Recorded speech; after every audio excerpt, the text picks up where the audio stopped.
Transferring wealth successfully starts with asking yourself questions that will give your family a better life now and for generations to come. In this podcast, financial professionals John and Michael from Copper Beech Financial Group guide you through eye-opening questions to help you discover the truth about your wealth. Now, on to the show. Hello and welcome to The Truth About Wealth with John and Michael Parise of Copper Beech Financial Group. Good afternoon, gentlemen. How are you? Hey, Eric. Hey, Eric. Good afternoon. How you doing? Doing great. Before the podcast, we were talking about wine, and suddenly I'm thirsty. There you go. That tends to happen. But you have to have good wine, Eric. That's what I've heard. the cardboard box one I've got upstairs just doesn't seem to be... No, the box wine doesn't work. Yeah, not in my camp anyway. Yeah, I don't think so. So what are we talking about today, guys, besides wine? Well, we're going to talk... This is a... Well, I don't know if it's necessarily a different topic from what we've covered in the past, but I actually thought of this topic, and I was reading a couple articles in the last couple of days about really having to deal with estate equalization issues, and particularly with specific assets that come up in families, whether that be a family business or certain other assets. And it can be an area that I think families, especially if you're going to be implementing a family meeting, and if you haven't listened to that podcast that we've done, I think you should, to give you a good framework. But these are issues that I think you can bring up at a family meeting, and they tend to sometimes be overlooked a little bit. So we really wanted to touch on, I guess, really more three areas where these estate equalization issues come up today. Can we take a timeout just for a minute, guys? Because estate equalization, can you define that for me in the audience? Well, it can mean a couple different things. The first topic that I think we should bring up is the issue of blended families. And this has come up in areas where you want to have, let's say, a second spouse that's involved in your estate plan, and you have maybe children from a prior marriage that you want to also include in your estate plan. And so the equalization issue is, how do you equalize, let's say, your assets between those two parties? And very often that can become a challenging issue if you're not really focusing on it. So that's talking the about first fairness. issue. Is it fairness, kind of? Fairness, correct. Okay. How do you take care of everybody the same way? Got it. Okay. I just wanted to make sure we're on the same page. Yeah. No, that would be a challenge, especially for blended families. Wow. I mean, it doesn't matter why the first marriage ended, whether it's somebody passing away or there was a divorce. You've got kids from that marriage, but you find love with someone else, and then maybe you have a couple other kids, or there's stepchildren involved, and wow, I mean, that would be difficult. And like you said, with a family meeting, do you guys run family meetings where you have like the biological children and the stepchildren, the ex-wife, the current wife? Oh man, absolutely, yeah. Oh. Yeah, I say the ex-spouse tends to not be involved as much, although I think you've probably had a couple of those in your time, Dad. But certainly the stepchildren get involved. And again, it really does depend on the family dynamic and what the family really wants to accomplish. But, this is really where our, I guess, philosophy would be having all of the parties involved to make sure that all the communication is sort of done between the relevant parties is better, because that's really where, when we talk about intergenerational communication, and things can be said or not said at a family meeting that another family member didn't hear, and then that it causes some family discord through the years. And so that's really, when we talk about generational wealth propagation, what we're trying to really prevent are those types of schisms. Yeah, if you get down to the basics, Eric, to the common sense to it all is it doesn't matter how large your estate is, even if you have a small asset base compared to a large asset base, you still got the same issues. You have children that are different. I got to be careful when I say that, because I got three very different, lovely kids. Michael's one of them. I'm the best. He's the best. I've heard. But when you talk about the three kids, one might be able to handle money. One might not be able to. One might be able to run the business. The other one wants nothing to do with the business. So if you understand those two pieces, let's stay with the ownership of a business. I worked with a family years ago where the dad was running the company. The oldest son was the senior VP. He was kind of like the mover and shaker, the next generation owner, leader of the business. The other two siblings were in the business as well, but took lower positions. But Dad was struggling. If I died tomorrow, Mom and I, how would I divvy up this asset? Because the asset was a substantial asset. Well, if you talk to the senior level older brother, he say, well, I deserve the company. I've been running it with Dad for the last 15 years. You guys are just doing A, B, and C. So I deserve a larger share of the company, if not full control of the company. Just imagine to being part of that conversation as a parent. Yeah. So sometimes you get in these issues. Well, if that's the case, if I'm going to give my older son the business, what other assets do I have where I could equalize that value to the other two children? That maybe it's a stock portfolio, or maybe it's another piece of real estate, or something of equal value. How do I divvy that amongst my estate plan? So that's the common sense to it. How do you get involved in those conversations? And to Michael's point, unless we bring it up, but in most cases, they think about it, but they never came up with an answer how they're going to do that. So that's a very important conversation we have with our families. Yeah, and just in terms of communicating maybe what the future generations would want, or how one future generation member would feel about that. That's your point, Dad. If you have maybe one or two children that are involved in the family business, but another that isn't, how would those children feel about the business being divided equally amongst the three children, as an example? So that can, again, a lot of this is really just trying to be proactive, nip these sort of issues, potential issues in the bud up front, and designing something that, again, is just going to hopefully last for generations. That's really the goal. And I'll talk to you about my family. Michael won't mind, but I had the same issue here because Copper Beach, Michael's my partner in Copper Beach. I invited both my lovely daughters to join Copper Beach, and they both said, Dad, we don't do math. I said, it's not math. We don't do math, Dad. I went to school for writing. I went to school for interior design. I don't like, no, that's not our world. And I said, all right, ladies, here's the deal. Don't come back to me somewhere down the road and say, you gave that business to Michael and it's worth more than what you gave us. And she goes, we're okay with that. We know whatever you guys do, it'll be fair. So behind the scenes, Michael will tell you, we've designed our estate plan where Michael's going to take over Copper Beach, the firm, and all the responsibilities and all the value. And I have a family trust set up where I'm putting assets in along the way where the girls are going to share into those assets. Because if you think of a trust setup, with my three kids, Michael owns a third of the trust, and the girls own 2/3. So every time I put something in that trust, the girls get 2 parts, Michael gets 1 part. So over time, that equals out. But most certainly, they recognize that Michael deserves to have a greater value because he's working full-time running Copper Beach. So it's also a communication to your children more than anything, that they understand the positioning. If they're okay with it, then you document it and you say, listen, we've talked about it and we're good. And that's how you address it. Well, here's maybe another component to consider as well in the family business context, where you may have the desire, let's say from an equalization standpoint, to say, okay, maybe I have one child who's involved in running the business and the other two that aren't. I'm going to leave the business to that child that's running it. And that business has whatever value it has. So I'm going to make sure that from an equalization standpoint, I leave an equal amount of assets to my other children to make that equal to make that equalization occur.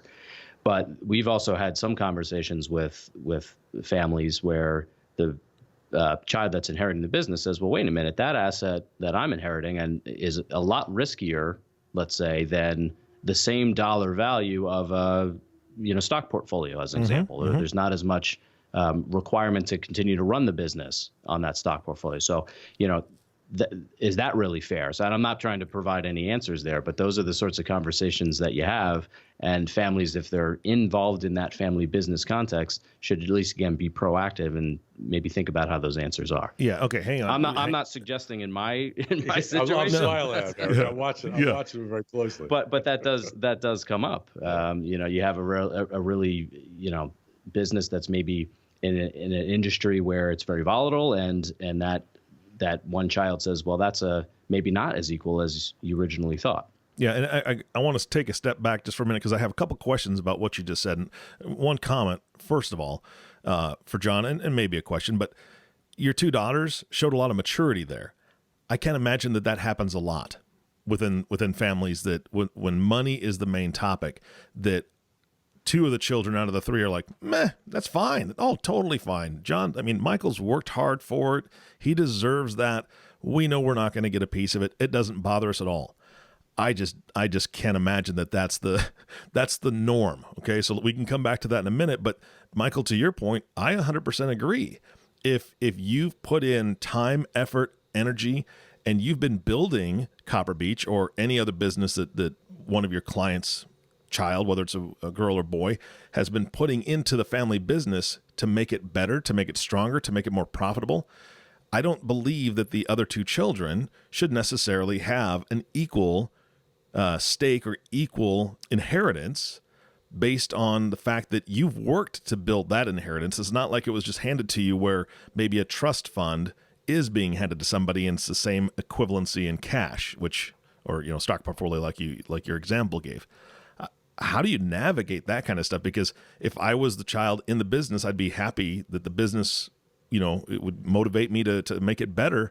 But at the same token, I totally see the point you made. It's like, really? I've been working at this thing for 15 to 20 years. They haven't done anything. I mean, they're off doing their own thing, which is great, but not necessarily the same type of effort. I don't know. Maybe. Now let's get deeper into the mud, please, for a second. Yeah, let's get a shovel. Not only do you have to deal with that kind of communication with your kids, how about who they marry? The in-laws have input. Just don't let them get married. Saying, I don't think it's fair what your mom and dad did for Michael. Oh yeah. So you get this poisoning of the pool, the Delilah potentially. Effect. Yeah. That could set a whole different level of communication when I'm no longer here. See, the challenge we all have in our estate plans, and to your point, Eric, my daughters are very polite and very sweet, and by the way, they are. And I'm the luckiest guy in the world. I got 3 great kids. I'm dead serious about that. They're all mature. They all support each other. They all are good friends. There's no battle fronts. But when my wife are not here anymore, what changes? Well, remember, you think about the core of the family. Mom and dad are the core. When the core is gone, what keeps the kids together? Yeah. So there's different sidebars to this that when you get to these conversations, we didn't want to make light of it. We could spend hours on this topic with families on different variations. Now, we always say you can't control it from the grave. You got to make a decision, but you hope the decision is the right one, but doesn't mean there's not going to be friction along the way. But remember, all our podcasts have always been around the more you can communicate, the more you can get feedback and make your kids part of those decisions, the better off you're going to be. And it's not going to heal all wounds, but that's what you try to accomplish. Yeah, and I would imagine that, and I don't have to have an answer by this, but I would assume both of your daughters are successful. My concern would be, again, in a 3-kid situation, one's working in the business with dad, doing great.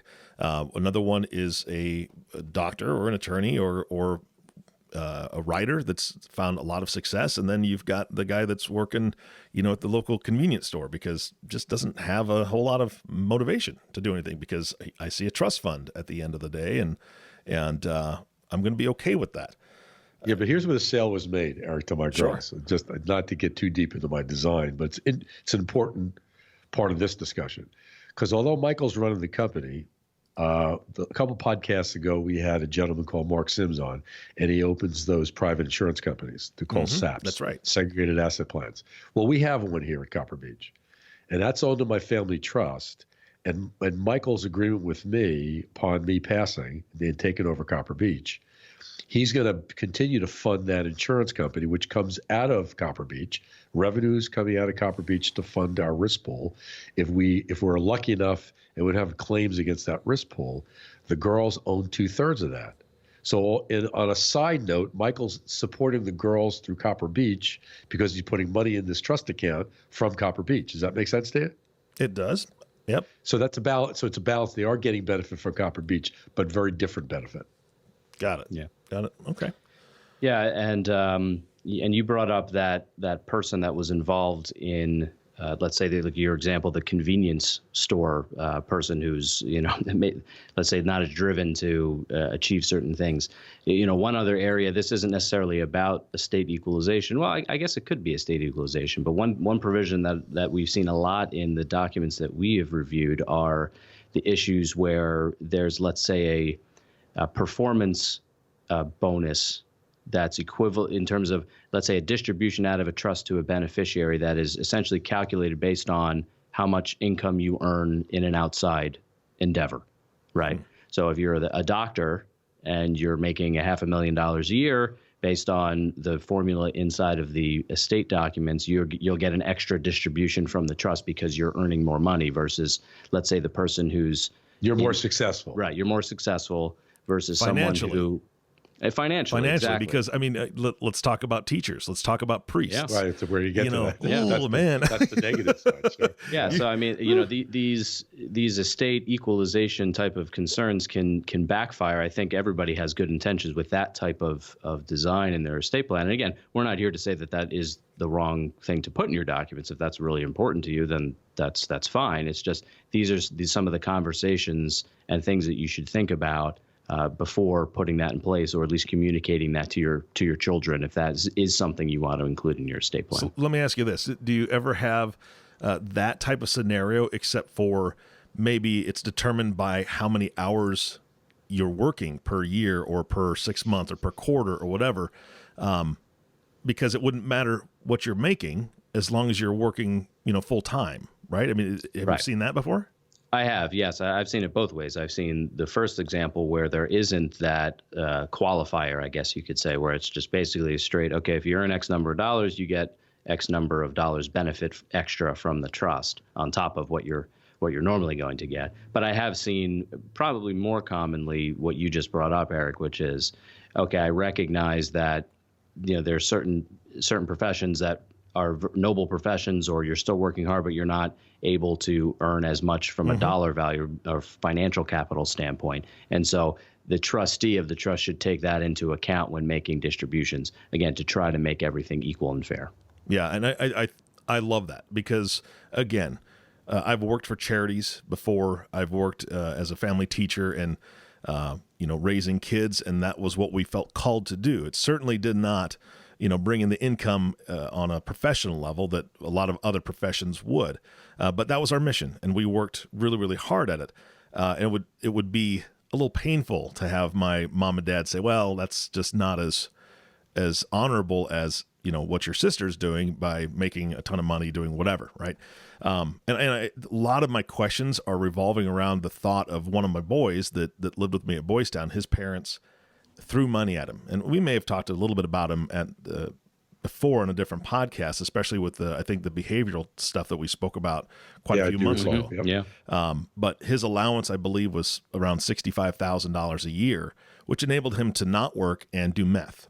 So, there's that. And he's got a sister. And I know that when mom and dad both passed, I believe dad has passed, but when mom passes, it is just going to be an absolute train wreck disaster. If there's any money left, I don't know if there is, but because they haven't done it right. And yeah, that's a poor estate plan from a standpoint.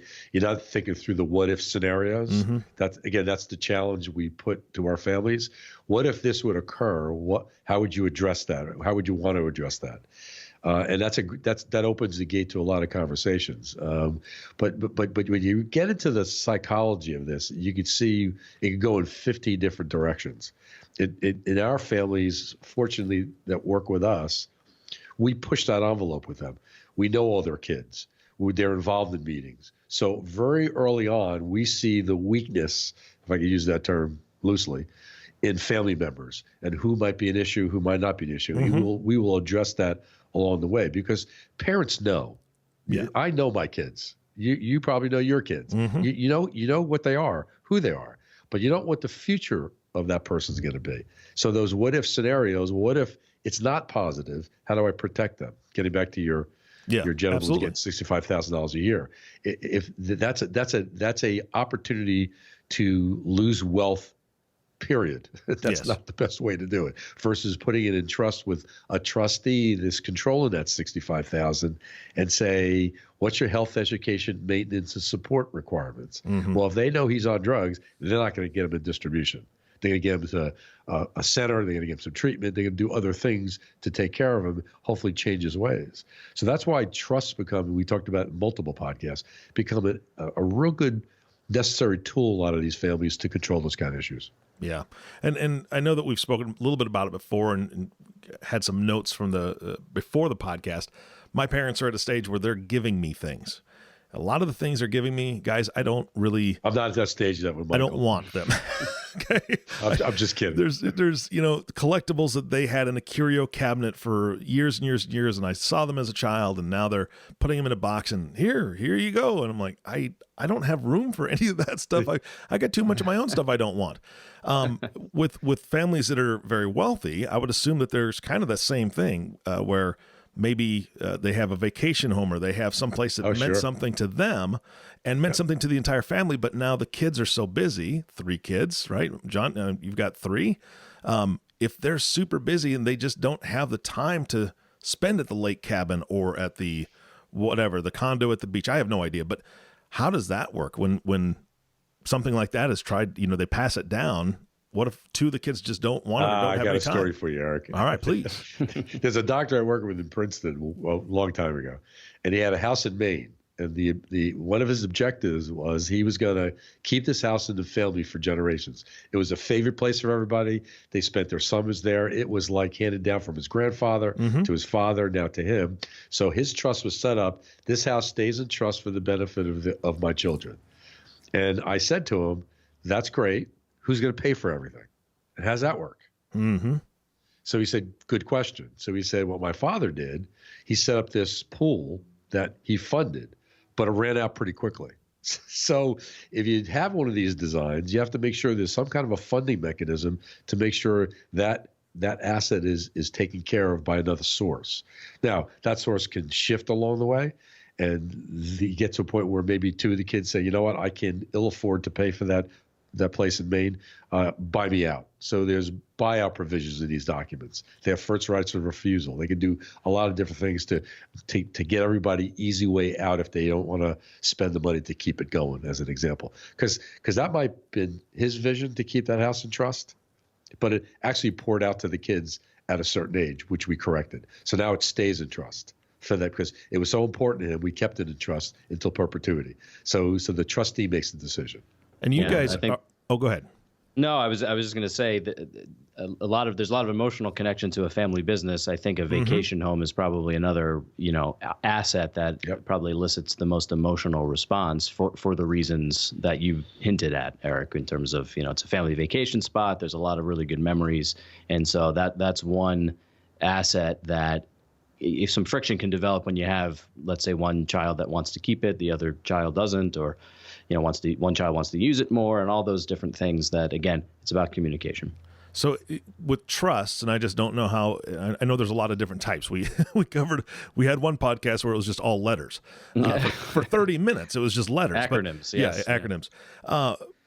I'm assuming that trust can be altered to kind of conform to the latest, I don't want to call it technology, but the latest advancements in different areas. And I'm specifically thinking about Airbnb, right? So if you have a vacation home that is, 7 hours away from every one of those 3 children, yes, they want to be able to use it. Yes, they would love to be able to take their families up there. They do want to keep it in the family, but are you able to go in and alter a trust to where you can have it set up to where that house could be Airbnb'd for part of the year to offset some of the costs and also the fact that it's not going to be vacant for 8 months? No, absolutely. I think it should be a key component of the language of the trust to provide that flexibility you're talking about, especially if you're going to have a trust that lasts for, multiple generations or goes on into perpetuity. That flexibility becomes really important because, yes, to your point, you don't know what the family makeup's going to be in the future, and so having the flexibility in your example to, let's say, rent the cabin out for a period of time or the asset out for a period of time is definitely something that can be included in trust. Very, very often we see that type of language in there almost as like a boilerplate type of language that attorneys include, is the ability to rent out real estate. So very often there doesn't have to be a lot of, effort to change it after the fact. It's typically set up that way from the outset. Yeah, by the way, when you look at that as an equalization conversation, there's no worry about that because it's in a box already. It's in that trust, and everybody in the family gets benefit from it. It's how you structure the trust for access, for costs, and all those things we just talked about. So it's really a good way to equalize things inside of a box to make it appropriate.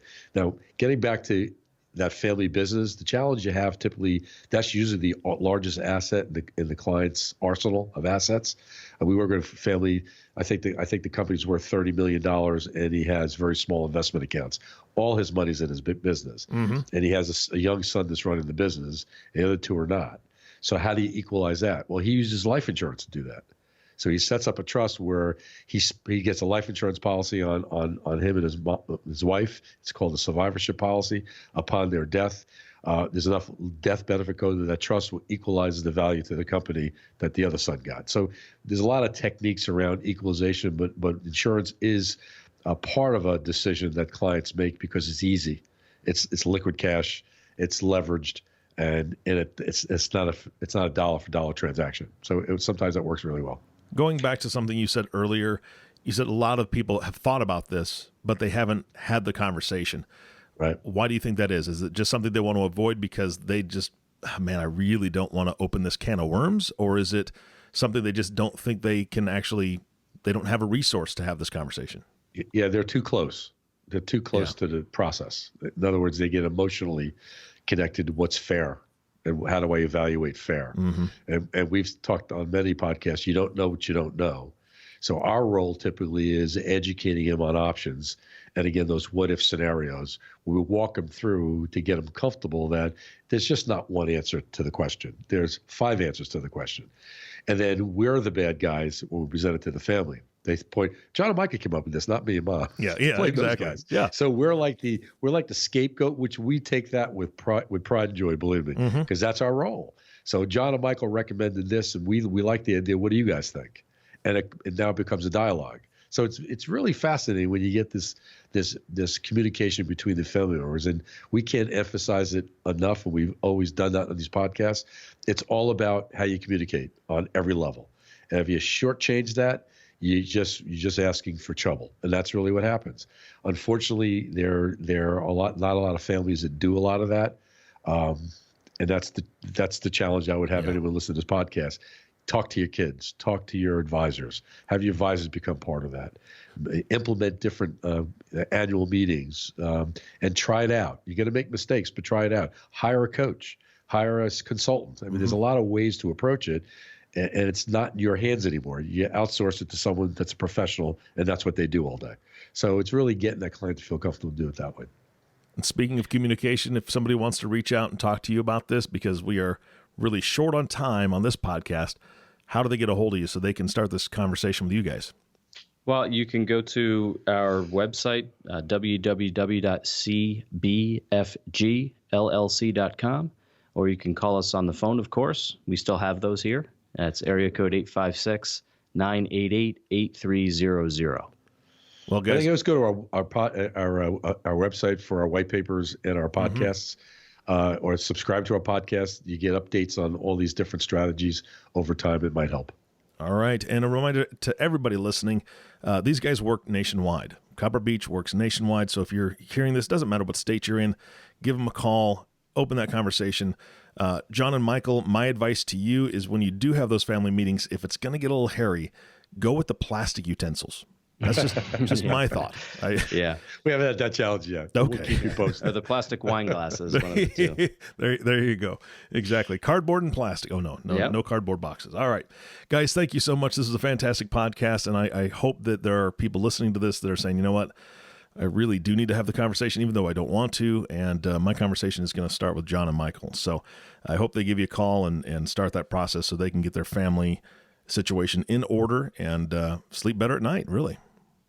Great. Thanks, Eric. Thanks, Appreciate Eric. You bet. And thank you all for listening to the Truth About Wealth podcast with John and Michael Parise. If you have not subscribed to the podcast yet, please click the subscribe now button below. This way, when John and Michael come out with a new podcast, it'll show up directly on your listening device. This makes it much easier to share these podcasts with your friends and family. And if you're listening to this right now thinking, I got to talk to my wife about this, or, man, I really need to talk to my husband about this, have them listen to the podcast first, and then have a great conversation about it, and then make that phone call. Again, thanks for listening today. For everyone at Copper Beech Financial Group, this is Eric Johnson reminding you to live your best day every day. And we'll see you next time. Thank you for listening to the Truth About Wealth podcast. Click the subscribe button below to be notified when new episodes become available. The information covered and posted represents the views and opinions of the guest and does not necessarily represent the views or opinions of Copper Beech Financial Group. The content has been made available for informational and educational purposes only. The content is not intended to be a substitute for professional investing advice. Always seek the advice of your financial advisor or other qualified financial service provider with any questions you may have regarding your investment planning. This material is for informational purposes only. Neither APFS nor its representatives provide tax, legal, or accounting advice. Please consult your own tax, legal, or accounting professional before making any decisions. Securities offered through American Portfolio Financial Services Incorporated, a member of FINRA SIPC. Investment advisory and financial planning services offered through American Portfolio Advisors Incorporated, an SEC-registered investment advisor. Copper Beech is an unaffiliated entity of APFS and APA. Any opinions expressed in this forum are not the opinion or view of American Portfolios Financial Services Incorporated, APFS, or American Portfolios Advisors Incorporated, APA, and have not been reviewed by the firm for completeness or accuracy. These opinions are subject to change at any time without notice. Any comments or postings are provided for informational purposes only and do not constitute an offer or a recommendation to buy or sell securities or other financial instruments. Readers should conduct their own review and exercise judgment prior to investing. Investments are not guaranteed, involve risk, and may result in a loss of principal. Past performance does not guarantee future results. Investments are not suitable for all types of investors.